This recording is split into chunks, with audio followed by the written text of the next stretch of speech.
Yo, what's up guys, welcome to my humble YouTube channel where I bring you fanfiction that will brighten your days. Before we start, a subscribe is greatly appreciated, and don't forget to leave a like and ring the bell icon so you won't miss exciting new fanfiction stories. Devilflare Princess by goodwin761 Chapter 1 Awaken, Rias Gremory. Kuo Academy, High School DxD World, 2 months before the start of canon. General POV. In a former all-girls academy known as Kuo Academy, one of the most popular girls in Kuo Academy isn't having the best day today, as the red-headed young woman Rias Gremory has been feeling strangely lethargic the entire day, as if she's not had enough sleep. Her friends and secretly her servants, Akeno Hamejima and Kaneko Tujo, have been looking at her with concern on their faces, as Rias is just looking more and more exhausted as the day continues. It eventually gets to the point that Akeno suggests Rias takes a nap in their club room, the club name being the Occult Research Club, which is more of a cover for their true nature. For you see, Rias Gremory, Akeno Hamejima, and Kaneko Tujo are all devils, with the latter two being reincarnated servants belonging to Rias Gremory as part of her peerage. Eventually, Rias decides to take them up on their offer and goes to take a nap on one of the couches of the occult club room. Thankfully for Rias, another friend of hers and fellow devil, Sona Citri, known to most of the school as simply Sona Shitori, seeing the state of her childhood friend, decides to cover for her just this once. As Rias finally reaches the club room, she is quick to take a lie down and eventually drifts off to slumber. However, what no one ever knew was that Rias Gremory is a reincarnated woman herself of a different sort, as up until this very moment, the full extent of her soul had been sealed by forces far beyond even the world she lives in. Now at long last, the time has arrived as Rias Gremory will remember her past life, and as the sealed-off part of her soul is released, her clothes are soon buffeted by a shroud of flames, as the shroud integrates her clothes and fuses into the Kuo Academy girl's uniform and lingerie that the red-headed devil is wearing at the time before any trace of the flames disappears. It will take a full hour for Rias to awaken once more, but as the soul of the young woman settles after having been unshackled at long last, a new fate for the red-headed devil will emerge. Kuo Academy, Occult Club Room, 1 hour later, Rias Gremory's POV. I moan softly as I wake up, wincing as I feel a headache forming as my mind is adjusting to all the new memories. When they said I'd fully wake up at some time before canon, I kinda expected perhaps during childhood or something, I said as I slowly find the headache disappearing while my mind finishes adjusting to the awakening. It's strange really, to have Sears as a brother, as I can recall him doting on me since the day I was born, and at the same time have memories of another life where, never mind, I think it's best I don't think about my past life much anymore. I am Rias Gremory now anyway. As I look down at my body and am met with a pair of incredibly large breasts, a feeling of pride and confidence fills me as I form a smirk, recalling how Sona was quite jealous of my growth, and I do believe she still is at that. I shake my head and sigh as I get up from the couch, the memories of who I was before helping to contextualize many things about my life that I never knew before. Such as the fact Izayoi Hyodo is the Red Dragon Empress, although it is technically supposed to be a Gai Issei Hyodo instead, but due to the build I had set up before being reincarnated, well, at least I don't have to deal with a rampant perv staring at my breasts all the time, even if I would think it cute in a way. Regardless, I can't help but be quite grateful to my past self, as they had the foresight to give me the perfect tool to defeat Riser, one that I can feel integrated into my uniform as we speak, although you wouldn't notice just by looking at it. Although I soon find myself frowning and realizing just how lazy I was before fully awakening. To be fair though, I was expecting to not have to deal with Riser until I was done with school, so learning now that I would be fighting him a lot sooner than that is a bit of a wake-up call. I think it's time I did my duty as their king and tend to my peerage's problems, I say as I start to go through my past life's memories regarding my cute little servant's problems, and I can't help but wince at some of the things I learned from said memories. My precious queen has severe daddy issues, to grossly oversimplify things, and my knight has a grudge against a holy sword of all things rather than just the guy who made the project, but to be fair, even knowing about it as I do now, I can't help but sympathize here. That's nothing to say about my adorable rook, Mao. Just thinking of that political nightmare with the additional context I now have is making me want to immediately call my brother and tell him what actually happened. However, I don't intend to, because I just lack the proof required for all this. Regarding my only bishop right now, I think if I ever get the chance I should look into the vampires in Romania, if only to reunite my bishop with her friend. Yea, I am still not getting over the fact that according to these new memories of mine, Izayoi, Yumi, Sayori, and Gasper were all supposed to be guys, although cute guys if I had to be honest. Still, I can't get ahead of myself as I really need to use the time I have before that bitch would make a move on Izayoi and go on the date that would cause Izayoi's death and of course her revival as a devil to train my abilities as fast as I can. Mostly because I want to make sure I don't use all 8 of my pawns on an admittedly hot as hell brunette, although if I have to I will make do with that end result. So in short, I have confirmation of the Red Dragon Empress in my own school of all places. A bishop candidate coming my way due to the machinations of Rainier, and a new laundry list of things I need to handle as the king of my peerage.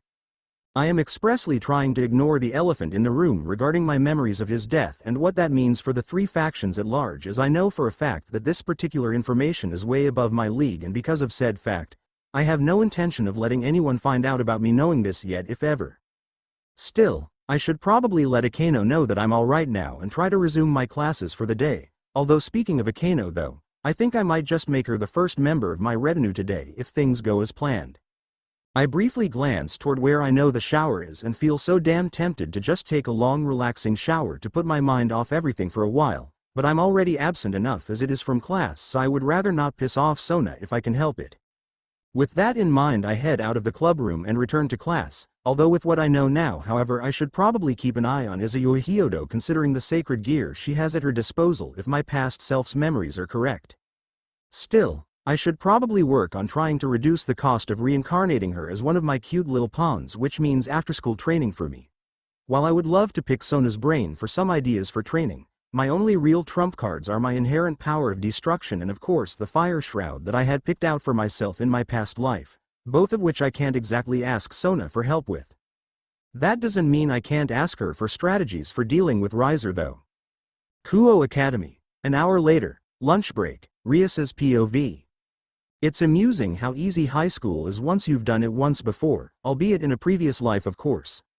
I'll have to make sure to tone it down a bit though, as to not have people consider accelerating me through school, because while Riser is supposed to be here in the human world in maybe a month or so, my estimation of when I woke up is correct.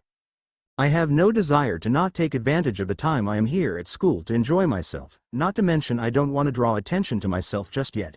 As for why, I do want to see if there are any good candidates for pawn pieces I may have left after reincarnating Izayoi in the school itself.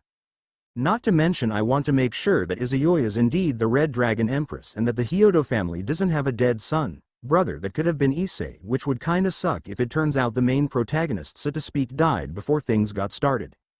Doing better now, Rias. I hear from behind me. I turn around and smile as I see Akeno looking down with a small smile. I soon nod and respond by saying, "Yay. I think I was just feeling a bit under the weather today, but the nap helped with that thankfully." Akeno smiles brightly at that and I blush faintly, as while I've always considered Akeno stunningly attractive before, the memories I have now only provide further context to these feelings I have kept buried until now. I soon get up from my desk and start making my way back to the club. Akeno follows next to me, and before long we begin to talk as Akeno soon says, "By the way, I think Sona wants to talk to you about Izayoi and Sayori again to see if you've made your choice regarding who to bring into our group." I make a show of being indecisive when internally I already know who I intend to reincarnate, but it's best to wait first before I announce my choice to the others. With that in mind, I soon say, "Well, unfortunately I can't decide between the 2 of them yet. Might see if Kaneko can look into Izayoi first though." Akeno chuckles at my indecisiveness and nods before moving on and saying, "Well, let's hope you make your choice soon, Rias. I think Sona might get impatient before long." Akeno's words made me chuckle and smile in turn as we approach the club room itself and head inside.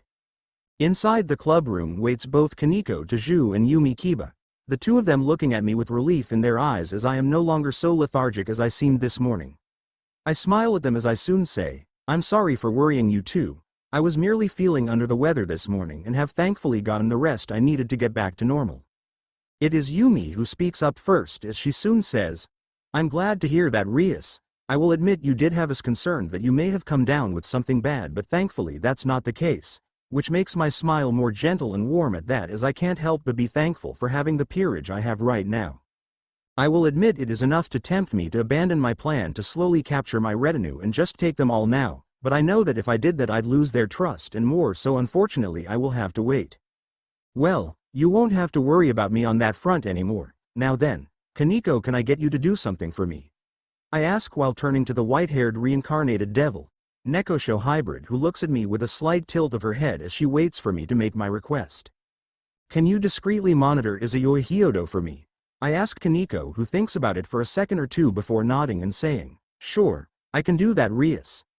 While this may be an indirect confirmation of who I've chosen regarding my agreement between me and Sona to the rest of my peerage, it's also my way of verifying for sure what my past self had set up in their build.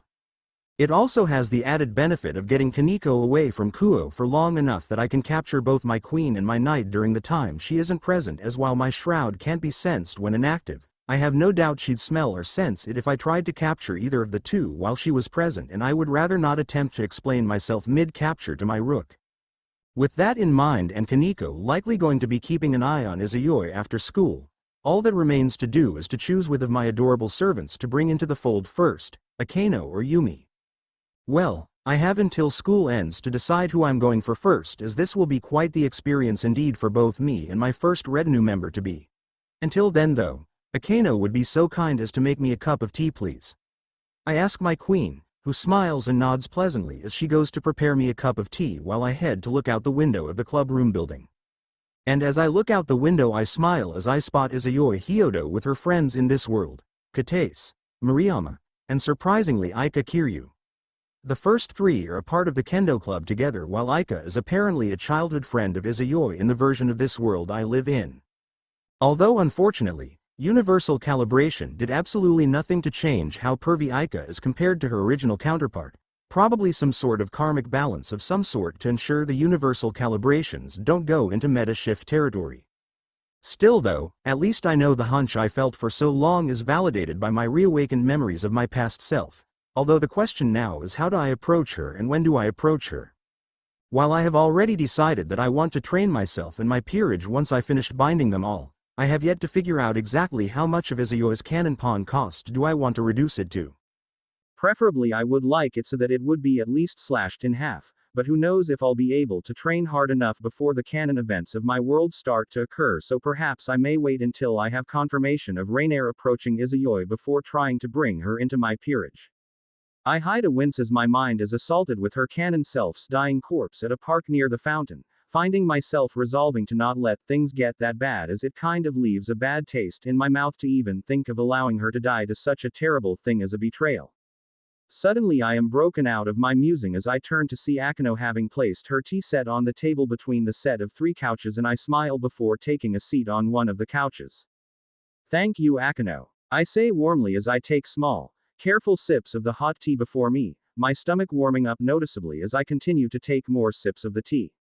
Right as I finish my tea though, I check the clock and realize lunch break is nearly over. I can't help but grumble internally at that, as it means I'll have to sort out lunch after school. Well, I could probably cook myself something once I'm done capturing either Akeno or Yumi, even without fairy feast perk. As I get up to return to class, I briefly consider trying to grab the company phone from the pocket space, but I can't exactly explain that away as Grimori family magic due to a lack of a magical circle, so I'll have to wait until I've got a moment to myself. Although part of me does worry if the fact that Izayoi is in the Kendo Club in this timeline will affect her peace requirement to the point that the earlier 8-pawn assessment is off even now, which would leave me with only one option, which would be to bind her through the shroud and wait to reincarnate her until later. It would be a pain, but I can probably figure something out if it ends up working out like that. Either way, I have to account for her canon presence in my peerage somehow. As I walk out of the club building, I briefly glance back at Akeno walking behind me though. I recall the fact that my dear queen is a total S&M. In the end, I think my choice of first capture isn't actually a choice at all. Kuo Academy. After school. General POV. As school winds down for the day, Kaneko has gone on her mission to monitor Izayoi for the afternoon, while Rias has Yumi do some devil contracts to give her time alone with Akeno. With none of the three the wiser to Rias's plan, the young pure-blooded devil smiles as she has Akeno sit next to her to discuss Izayoi's potential inclusion into her peerage. So Akeno, considering I have got Kaneko keeping an eye on Izayoi Hyodo, I can assume you know what I intend to do with her, correct? Rias asks Akeno as the Ravenet smiles and nods before she soon says, of course, you probably intend to offer her a spot in your peerage, perhaps as a knight considering her kendo background. Rias gives an amused chuckle as she soon says, I suppose that would be a good piece for her, but I'm more curious as to what your thoughts are regarding Izayoi herself. As Akeno hums in thought to herself, she soon decides to say, I think she'd be like a little sister to our group that we can dote and introduce to all the aspects of devilhood. Akeno has a slight sensual smile on her face as Rias can already see her having slight fantasies of her attending to Izayoi in an S&M sort of way. Rias places a hand on Akeno's shoulder before she soon says, calm down Akeno, don't get caught up in your habits when she has yet to even be given the offer yet. Hearing that, Akeno does calm herself as she closes her eyes to put a lid on her fantasies. It is at that exact moment that Akeno has her eyes closed that Rias sets her plan into motion, as without warning Rias's Kuo uniform is covered in an intense cloak of flames that briefly catches Akeno off guard before that same cloak of flames jumps out and covers the shocked Ravenet in a cocoon of flames. POV shift. Rias. I smile as I watch the shroud cocoon finally begin to glow faintly as I feel a connection beyond the evil piece within Akeno be formed as my fire shroud returns to me while Akeno is now wearing a bright red shroud of her own over her Kuo Academy uniform. Now how was that, my dear queen? I ask Akeno with a sultry, teasing smile as I gently use my fingers to tilt her head up to look me in the eyes. I can see a supremely satisfied and flushed look on her face as she seems out of breath for a few moments before she says, that was amazing, Mistress Rias. Her words make me smile demurely and put a single finger on her lips before I say, none of that mistress stuff, you're family to me, so just call me Rias like usual, okay? Akeno gives a shaky nod as she's still trying to recover from her earlier orgasmic high as I pull my hands away with a victorious smirk on my face. And with neither Kaneko nor Yumi to catch me right now, I decide to check on my company phone at long last, and as expected, Akeno's capture has gone through. Perfect. That's a grand total of 39 credits at my disposal now, as my past self left me with just 9 credits before finalizing the build. Now then, with the full extent of my build now at my fingertips, I briefly consider giving myself or Akeno a template but decide to leave it for now as I want to wait until I have all the members of my peerage captured before I consider messing with that. I am briefly broken out of my focus on the company phone by Akeno, who has turned her basic shroud into her uniform to keep it hidden from sight, something I am glad she has done since, well, it wouldn't be easy explaining where the semi-sentient cape came from after all. While I am tempted to try and capture Yumi and Kaneko both today, I decided to wait as I want to be able to give them my personal attention when the time comes. It's just before I decide to put the company phone away back in the pocket space, however, that I notice a small text message from an unknown number and sender. When I go to check said text, I have to resist giggling in amusement as I finally have a time frame for when canon is supposed to start from the company itself. Well then, Akeno, it seems that you and I will be quite busy for the next 2 months. I plan to finally start training after all, and I do hope you'll join me, I say as I see Akeno stand up as she comes to grip with what just happened. Of course, Rias, although I do hope that you might have me go through that again sometime, Akeno says as I look at her with both a slightly shocked expression as well as a blush on my face before I chuckle softly at Akeno's antics. I'll see what I can do, Akeno, but for now please keep this a secret from Yumi and Kaneko, as I want to have the pleasure of bringing them both into this one by one, I say as Akeno nods in understanding, my raven-haired friend and queen, all too eager to see how the others will react. Either way, 2 months should hopefully be plenty of time to get myself strong enough to easily deal with Riser and integrate Izayoi into my peerage. I just can't wait.